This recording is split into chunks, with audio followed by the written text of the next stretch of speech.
जय श्री कृष्ण। आज की एकादशी का नाम रमा एकादशी है, अतः आज हम रमा एकादशी व्रत कथा श्रवण करेंगे।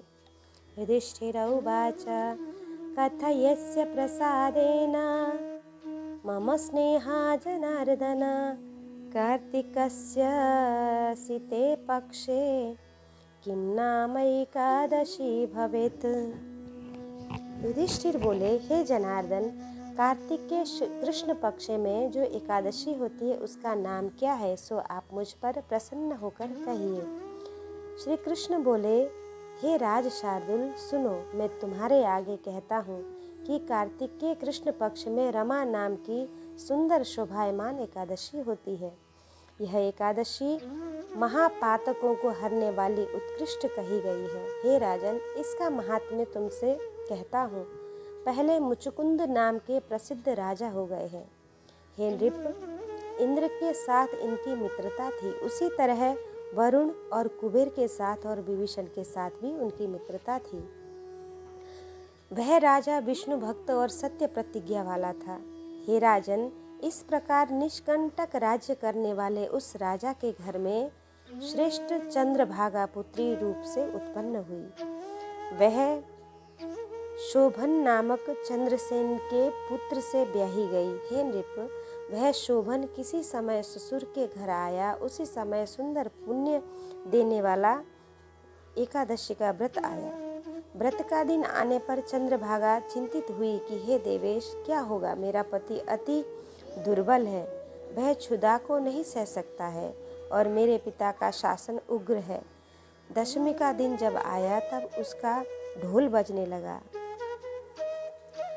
हरिवासर के दिन भोजन न करना चाहिए, न करना चाहिए, न करना चाहिए। इस तरह से ढोल बजते हुए लोगों ने बोला, उनके सिपाहियों ने बोला। इस प्रकार के ढोल का शब्द सुन शोभन अपने प्रिया से बोला, हे कांते, मेरा अब क्या कर्तव्य है।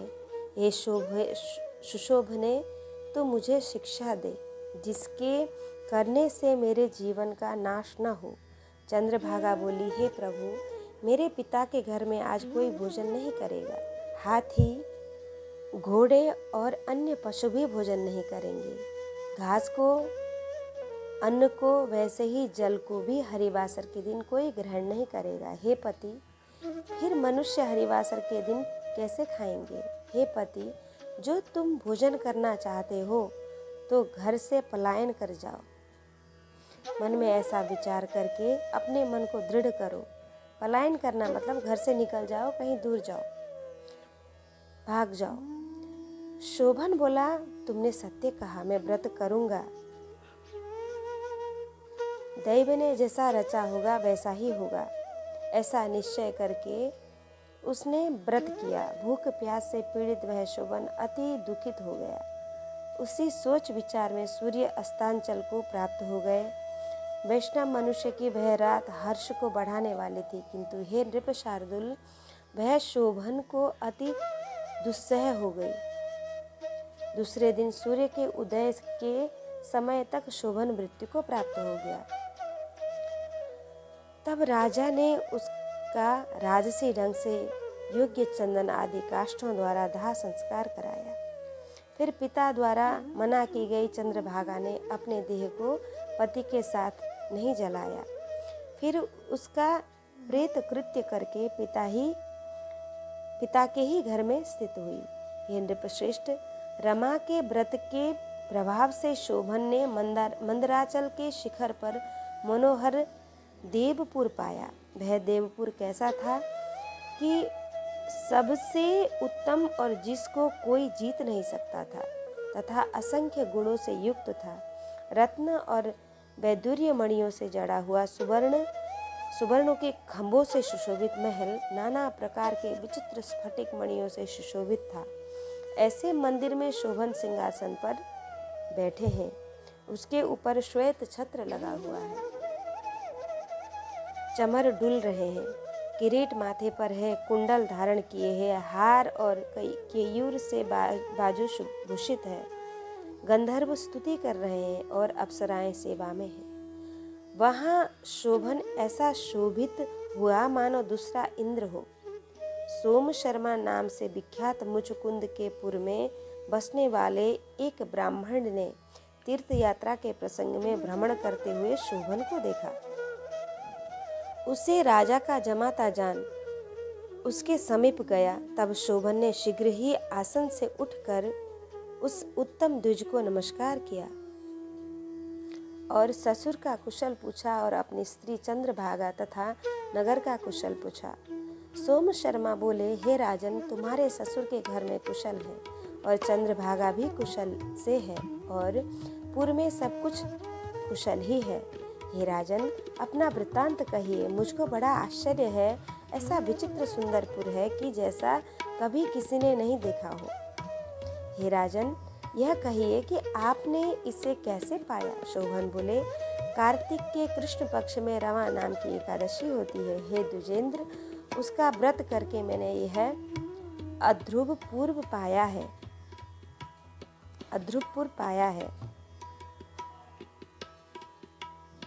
हे द्विजेंद्र, जिससे यह ध्रुव हो जाए सो उपाय करिए। द्विजेंद्र बोले, यह कैसे अध्रुव है और कैसे ध्रुव होगा। हे राजन, सो आप कहिए, मैं वह उपाय करूँगा।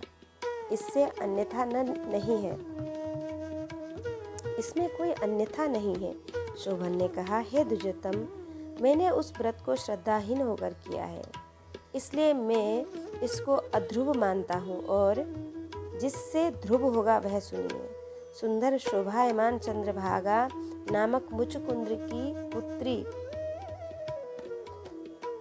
पुत्री से तुम यह वृत्तांत कहो तो यह ध्रुव हो जाएगा।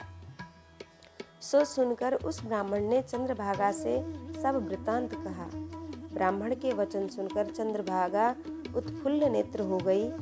हे द्विज, तुम यह प्रत्यक्ष कहते हो अथवा स्वप्न कहते हो। सोम शर्मा बोले कि हे पुत्री, मैंने तुम्हारे पति को महावन में प्रत्यक्ष देखा है।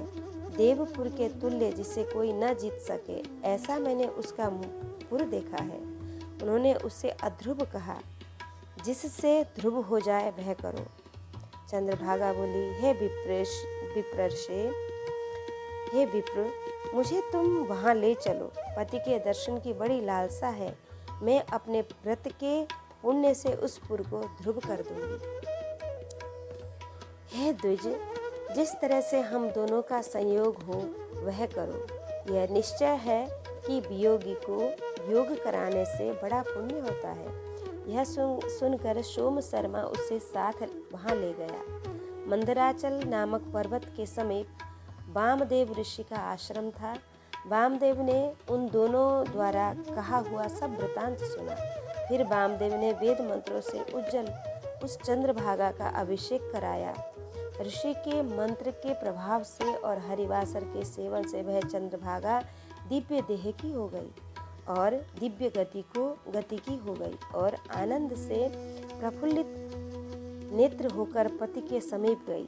शोभन की कांति को आई हुई देख बहुत ही हर्षित हुआ और उस चंद्रभागा को बुलाकर अपनी बाईं ओर बैठाया। वह चंद्रभागा बड़े हर्ष से पति से शुभ वचन बोली, हे कांत, पिता के घर में 8 वर्ष की अवस्था से मैंने जो आरंभ करके एकादशी का व्रत श्रद्धा युक्त मन से विधिपूर्वक किया है, उस पुण्य के प्रभाव से तुम्हारा पुर ध्रुव हो जाए और कल्प के क्षय पर्यंत सब कामनाओं से भरा पूरा रहेगा। हे नृपशार्दूल, इस प्रकार वह पति के साथ रमण करने वाली दिव्य उसका देह और दिव्य ही रूप था और दिव्य आभूषणों द्वारा भूषित थी और दिव्य है विग्रह, जिसका ऐसा शोभन रमा व्रत के प्रभाव से मंदराचल के शिखर पर उसके साथ विहार करने लगा। यह रमा नामक चिंतामणि के समान है अथवा कामधेनु के तुल्य है यह व्रत। हे नृप, मैंने तुम्हारे आगे कहा, जो उत्तम मनुष्य इस प्रकार का व्रत करते हैं उसके ब्रह्म हत्या आदि सब पाप नाश को प्राप्त होते हैं। इसमें संदेह नहीं है। दोनों पक्ष की एकादशियों के व्रत में जैसे कृष्ण पक्ष की है वैसे शुक्ल पक्ष की है। तिथियों में भेद नहीं करना चाहिए। दोनों ही एकादशी तुल्य फल देने वाले हैं। एकादशी के महात्म्य को जो सुनते हैं वह सब पापों से छूटकर विष्णु लोक में आनंद करते हैं। इस प्रकार आज रमा एकादशी व्रत कथा हमने सुनी। कृष्णाय वासुदेवाय हरे परमात्मने प्रणतक्लेशनाशाय